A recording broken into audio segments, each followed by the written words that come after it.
Format देखते हैं अपन sales order.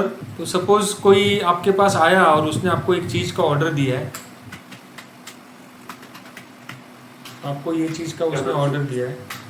तो अभी सपोज ये सेल्स ऑर्डर है और ये सेल्स ऑर्डर में इन्वर्ट कर रहा हूँ, इसके सामने आपको कुछ एडवांस लेना है तो आप उससे एडवांस ले लो।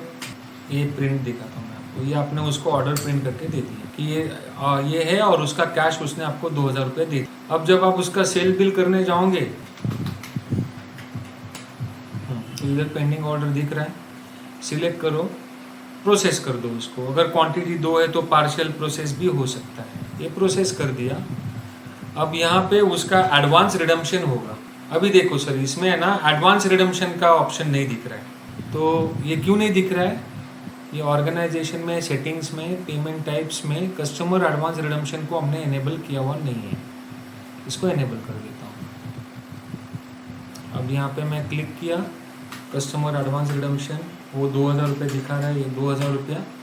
अब बाकी का पैसा जो है ना वो क्रेडिट कार्ड से देने वाला है। पर मेरे इधर एक रूल है कि मैं क्रेडिट कार्ड से जो भी पैसा आता है उसके लिए 2% एक्स्ट्रा लेता हूँ। तो मैं यहाँ पे क्रेडिट कार्ड सरचार्ज डालूंगा और मैं बोलूँगा 2% मेरे को एक्स्ट्रा चाहिए, या फिर आप अमाउंट बोल दो। तो उसने 150 उसके अमाउंट में ऐड कर दिया। अब बचा 9408 रुपीज़ और ये पैसा मैंने उसके क्रेडिट कार्ड से उसको मैंने बिल दे दिया। अभी हमने क्या किया था, सेल्स ऑर्डर लिया, सेल्स ऑर्डर के सामने एडवांस लिया, वो सेल्स ऑर्डर को बिल में कन्वर्ट किया और वो एडवांस उसके सामने एडजस्ट किया। पर बहुत बार ऐसा होता है कि कस्टमर कुछ ऑर्डर देता है और वो ऑर्डर का आइटम मास्टर मेरे पास है ही नहीं, मेरे को वो आइटम बनानी पड़ेगी, फिर ये सेल्स ऑर्डर बनाना पड़ेगा। पर मेरे को एडवांस तो लेना है और उसको एक रिसीट देना है कि मैंने ये पैसा एडवांस ले लिया है। तो वो केस में यहाँ पे अकाउंटेंट में जाओ, रिसीव मनी बोलो। यहाँ पे एक छोटा सा एरो है, इधर क्लिक करके ऑन अकाउंट एंट्री बोलो, कस्टमर का नाम सेलेक्ट करो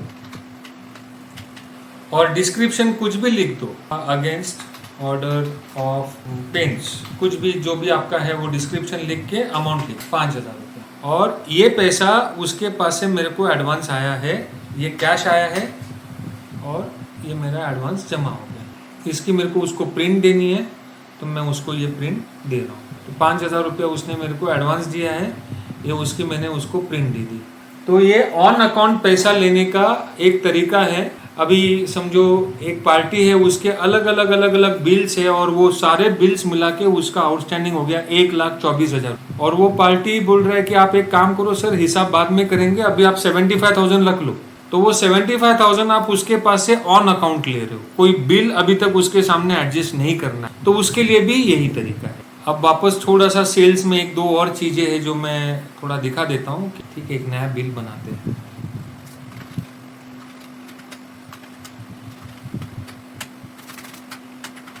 अब यहाँ पे आप को ये देखना है कि ये आइटम, ये कस्टमर को मैंने पहले ये चीज कितने में बेचा था। तो आपके लिए बटन है अल्ट और एच, तो आपको वो हिस्ट्री दिखाएगा। अगर आपको सिर्फ श्रीपाल ओसवाल की देखनी है, यस बोलो, और सबकी देखनी है तो नो बोलो। तो मेरे को सिर्फ श्रीपाल की देखनी है, तो ये पहले श्रीपाल को मैंने 11,258 में बेचा था, ये मेरे को हिस्ट्री दी गई। सपोज मैं यहाँ पे स्लैश और पी दबाता हूँ तो ये मेरे को ये दिखाता है कि ये पूरे बिल में मेरा प्रॉफिट कितना है। और अगर मैं इधर स्लैश और एच दबाता हूँ तो ये दिखाता है कि ये कस्टमर के साथ में मेरे पास्ट ट्रांजैक्शंस कौन से बिल में क्या क्या हुए हैं। यहाँ पे मतलब जब मैं एक आइटम सिलेक्ट करता हूँ और नेक्स्ट रो पे जाता हूँ तो यहाँ पे मैं अल्ट एच दबा सकता हूँ हिस्ट्री के लिए, अल्ट पी दबा सकता हूँ वो आइटम के वो वहां तक के बिल के प्रॉफिट के लिए, और इक्वल टू 2 कर दिया तो इसकी क्वांटिटी 2 हो गई। इसको मेरे को 2% डिस्काउंट देना है तो उसको 2% डिस्काउंट हो गया। और इसका रेट 11,258 है, पर मेरे को 11,258 नहीं करना है, 11,000 करना है। तो मल्टीप्लाइड बाय 11,000, उसका रेट 11,000 रुपया। अगर आप बिलिंग कर रहे हो, फास्ट कर रहे हो और आपको एरो से ऐसा पीछे जाके डिस्काउंट लिखना है या एरो से ऐसा क्वांटिटी ऐड करना, ये सब अगर नहीं चाहिए तो आप यहीं से नेक्स्ट रो पे कुछ शॉर्टकट्स है जो आप यूज कर सकते हो। और ये सारे शॉर्टकट्स इसने इधर हेल्प गाइड में दिए हुए हैं, यहाँ पे हेल्प गाइड में।